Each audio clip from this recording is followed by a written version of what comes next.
The air was alternately sad, angry, and jubilant as activists turned out to rally for truth.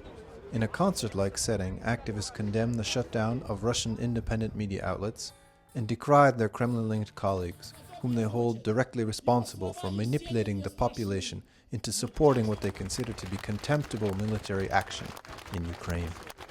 Muscovite Ekaterina, dressed in Ukrainian attire, recently returned from Kiev's Maidan Square. She had strong words about the mainstream press in Russia. We're against the sellout media outlets trying to zombify the nation through lies. About 5,000 people attended the rally. Among the speakers was Andrei Zubov, a history professor fired for his dissenting opinion on Ukraine. Zubov lambasted the bloodshed in the eastern Ukraine cities of Slavyansk and Mariupol, where dozens are reported hurt.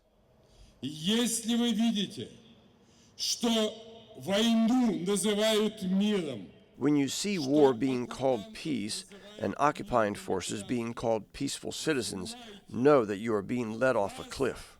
ведут в пропасть. Zubov warned against believing the Russian press's version of events. In Kiev, Ukraine's acting president Alexander Turchinov has announced military action, and Interfax reports a battalion of 350 troops mobilized to the region. Back in Moscow, Bella, whose father is a Ukrainian from Donetsk, was worried about what would happen to her relatives there. I do not want my father's hometown to turn into radioactive dust, as Mr. Kozlov threatens. I could not sit at home. Russian media pundit and Kremlin loyalist Dmitry Kiselyov was one of the rallygoers' targets for his propagandic views. In addition to misinformation, system administrator Yevgeny, who calls himself an anarchist, said a lack of information is another problem. We do not like this trend of repressive laws the government's using to block media and internet resources it does not like.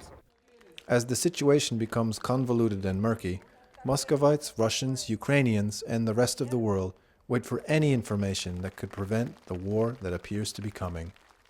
Michael Eckels for VOA News, Moscow.